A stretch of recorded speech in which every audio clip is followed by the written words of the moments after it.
Salut tout le monde, très urgent et très incroyable. Des experts des drones ukrainiens et des services de renseignement français sont actuellement à Kidal en train de travailler avec les combattants des fronts de libération de l'Azawad. Des renforts de combattants supplémentaires viennent d'arriver à Kidal. Des renforts de terreaux sont arrivés aux alentours de Bamako aussi. La bataille de Bamako, la bataille pour la prise de Bamako bat son plein avec des terreaux et leurs complices occidentaux. Je vais vous montrer toutes les preuves aujourd'hui. La France n'a plus caché son implication dans cette affaire. Je vous ai tout le temps dit. La France est à Kidal. Les journalistes français sont toujours à Kidal. Les membres de... ce sont les Français eux-mêmes qui le disent. Je vais vous montrer. Et puis ils disent qu'ils vont... L'objectif, ils ont deux objectifs. C'est la France même qui dit. Je vais vous faire montrer. Je vais vous montrer ça toujours. Vous allez écouter.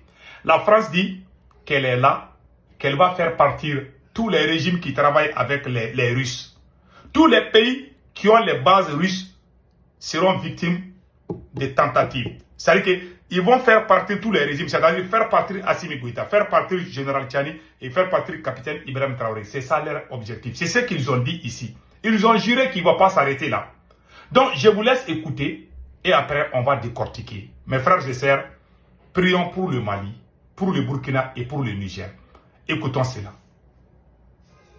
Personnes ont été tuées dans 2 attaques menées par des djihadistes. Écoutons. Georges, la France a officiellement quitté le Mali, elle a même été chassée. Et pourtant, vous nous révélez ce matin qu'elle agit toujours en sous-main, grâce notamment à de discrets relais au parcours particulièrement sinueux. Ça mérite quelques explications. La France, en effet, Thomas, n'a pas de soldats au Mali où depuis 15 jours, une alliance entre des djihadistes et des rebelles touaregs ont conquis plusieurs villes et cherchent à faire tomber une junte pro-russe qui ne nous aime guère. Et pourtant, d'autres militaires dans l'orbite de la France sont à l'œuvre. Il s'agit, selon une source sécuritaire française, d'unités du renseignement militaire ukrainien, le GUR, qui opèrent en coordination avec les rebelles touaregs. Et parmi ces unités, il y a quelques dizaines d'ex-légionnaires ukrainiens, des francophones. La France joue sur le vivier des nombreux militaires ukrainiens passés par notre légion étrangère. Les rebelles indépendantistes touaregs veulent affaiblir la junte au pouvoir à Bamako. Quant aux Ukrainiens et à nous autres Français, on veut faire mordre la pucière aux supplétifs russes de la junte, les ex de la milice Wagner, renommés l'Africa Corps, qui ont tout fait pour nous faire partir d'Afrique. C'est un partage d'intérêts, alors que les rebelles touaregs ont une ancienne relation avec les services de renseignement français au Sahel. Bon, c'est pas tout à fait la première fois non plus que les Ukrainiens sont en première ligne dans cette région. En effet, dès le début de l'année dernière, le service de renseignement ukrainien avait proposé aux autorités françaises un plan détaillé pour déloger les juntes de la région du Sahel et faire reculer leur ennemi russe. Des juntes qui, du Niger au Mali, avaient chassé, vous vous en souvenez, les unes après les autres, la France de cette région minée par les djihadistes. Mais à l'époque, Paris n'avait pas donné suite pour des raisons sécuritaires. La France ne voulait pas apparaître, même de manière déguisée. Cette fois, le verrou semble levé. Le paravent ukrainien a l'avantage de nous permettre de ne pas coopérer avec les djihadistes liés à Al-Qaïda, alors qu'en revanche, nos liens avec les Touaregs, qui cherchent l'indépendance de leur région, sont bien connus. Ouais, enfin, quand même, le plus étonnant dans tout ce que vous dites, c'est que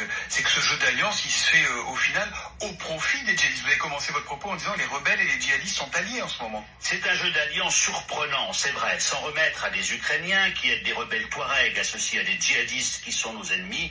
On est dans la froide réalité du terrain. Cela s'appelle hiérarchiser ses ennemis en vue de parvenir à un objectif commun, encore une fois affaiblir les Russes et leurs alliés au Sahel.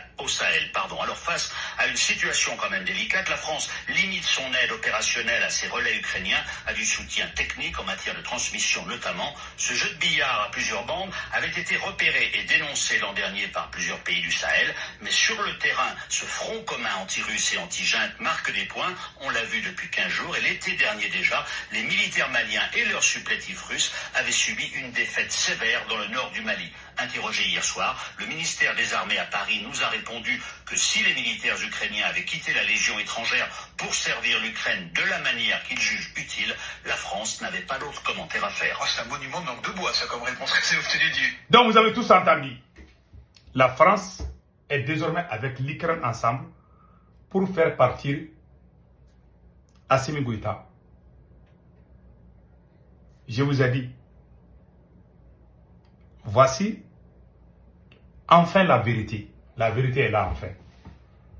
Je vous ai dit, ces terreaux-là, ils ont des armes très sophistiquées actuellement. Ils ont des drones, parce que les drones ukrainiens là, même les gens de Bandiakara ont dit que les terreaux, ils ont des drones maintenant. Bon, je ne sais pas, parce qu'il y a plusieurs sortes de drones. Les drones que l'Ukraine utilise contre la Russie là, si jamais ils donnent ça aux terreaux là, ils peuvent attaquer Bamako. C'est ce que j'ai peur. Il y a certaines armes là, quand ces gens-là ont là, ça peut nous faire mal. C'est pour ça que moi j'ai peur. Déjà que l'Ukraine a affiché son soutien au front de libération de l'Azawad. Et la France aussi a affiché son soutien. Donc il n'y a plus question de X ou Y. Donc maintenant, moi je vous avais dit, les querelles internes là. Tantôt on fait des débats, les politiciens, ils nous ont mis en retard. Tu n'attends que ces conneries là au Mali et au Burkina. Je vous ai dit, on avance. Vous n'avez pas écouté.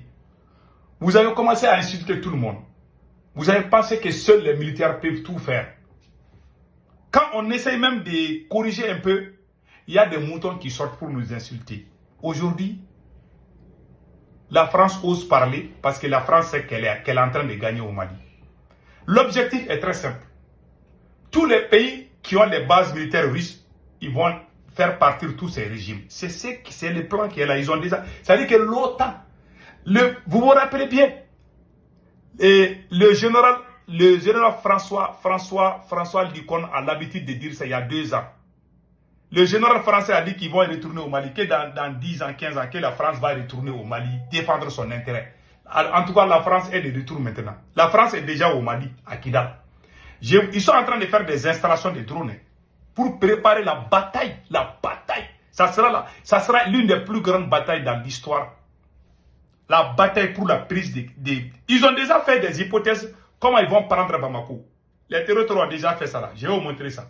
Mais je vous dis, comme j'ai dit, je le répète, le jour que les terroristes vont arriver à Bamako, ils ne vont pas faire de combat. Il y aura des alliances avec certains militaires maliens. Je ne souhaite pas. Mais s'ils doivent venir à Bamako pour prendre Bamako, ça ne sera pas dans le cadre de combat.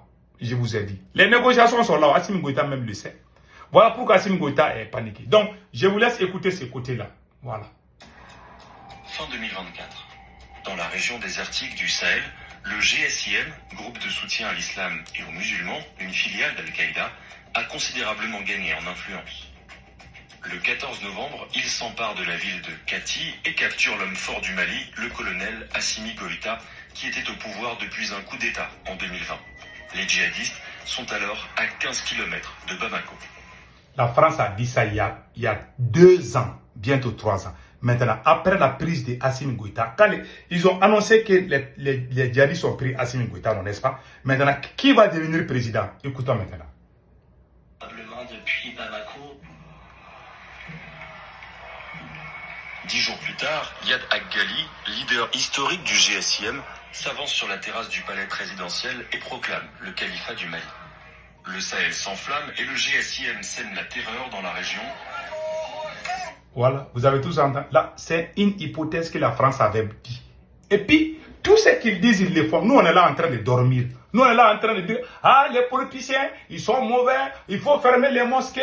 Il y a des débats maudits. Et puis, on entend ces conneries-là seulement au Burkina et au Mali. Au lieu qu'on se prépare là, parce que ces gens-là, mais ils sont en train de créer la division, mettre les doutes entre nous-mêmes. Voilà les conséquences. Vous avez fait vos bêtises là, au Mali et au Burkina. Voilà les résultats aujourd'hui. Vous avez tout gâté. Le jour que le Mali a gagné Kidal là, on ne devait pas dormir. On devait recruter 1 million de soldats maliens. Combien de fois j'ai crié pour dire ça? Au lieu qu'on se donne la main, au lieu qu'on crée l'unité, au lieu qu'on fait des compromis, c'est-à-dire qu'on devait faire une sorte de réconciliation. Il y a des opposants modérés qui sont au Burkina et au Mali. On peut les appeler, pardon, il faut qu'on se donne la main pour défendre la patrie. Mais ces militaires-là sont venus prendre le pouvoir. Ils pensent que c'est l'orgueil qui va diriger. En général aussi, en matière d'union, les militaires ne sont pas faits pour unir le peuple. Tout pays qui est dirigé par militaire, il y a toujours la division. Ils ne savent pas. C'est dans leur sang. Que ce soit au Mali et au Burkina, il n'y a pas d'union. Je le dis haut et fort à qui peut l'entendre.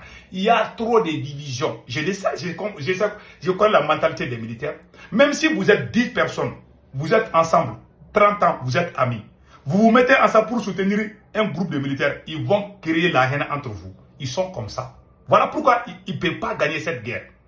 Ceux qui peuvent unir là maintenant, là, peut-être que ça peut être des signes, mais pas ces militaires-là. Ils peuvent crier bas la France. Aujourd'hui, l'heure n'est plus au discours. La France a déjà dit qu'elle est derrière ces combattants-là. C'est pas, même si on sort pour insulter la France, cela ne va rien changer.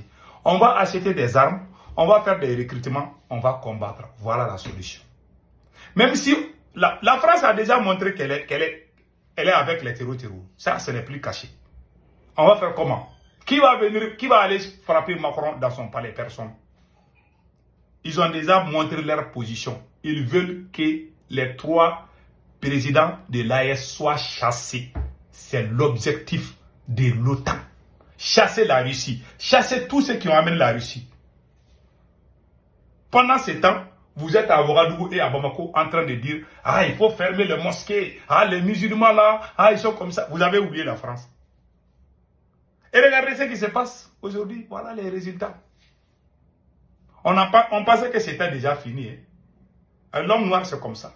Ça dit que c'est la race. Je ne sais pas si c'est une malédiction sur nous. Nous, on voyait ça. On a tout fait pour qu'il n'y ait pas de division. Mais aujourd'hui, tout est gâté. Ils ont déjà gagné au Mali. C'est fini. Ces gens-là, pour avoir Kidal, si peut-être le miracle est là. Si le Mali gagne Kidal, ça me fait plaisir. Je suis malien. Mais je ne pense pas que ça va être facile. Quand j'ai écouté le discours de El Mehdi, le directeur de l'ORTM de Kidal, qui a parlé à la télé, qui a dit qu'il y avait 12 000 combattants venus. Ces gens-là ne vont jamais accepter que leurs gars meurent là-bas comme ça. Ils sont armés. Ils vont se préparer. Vous êtes à Bamako en train de jouer les vocaux. Ah, les politiciens sont... Au moins, vous êtes en train de vous amuser là. Ces gens-là sont en train de se renforcer. Des renforts viennent partout pour les aider à vous écraser comme les mouches. Il faut dormir à Bamako. Hein. Vous allez tous commencer à porter les hijabs. Vous allez tous commencer, vous allez couper vos pantalons là, comme les terroristes. Ils vont vous obliger. Vous allez tous devenir musulmans bientôt. J'ai dit, c'est ce qui se prépare. Que Dieu protège le Mali. En tout cas, franchement, Dieu seul peut amener le miracle. Sinon, le coup est déjà parti. Même si on chasse Assimi Goïta aujourd'hui, cela ne va rien changer. Assimi ne pourra rien changer. Et le coup est parti. Ces gens-là sont partout au Mali. Ils sont partout au Mali. Armés jusqu'aux dents. Non seulement ils sont en moto, ils se filment, ils ne se cachent même pas. Ils ont infiltré Bamako. Ils ont infiltré. Même si l'armée malienne décide de faire quelque chose, les terroristes sont déjà au courant. Malheureusement. On a dit à Assimi Goïta, il faut réconcilier les Maliens. Voilà les résultats. C'est fini. Que Dieu protège. Peut-être le miracle peut venir. Espérons.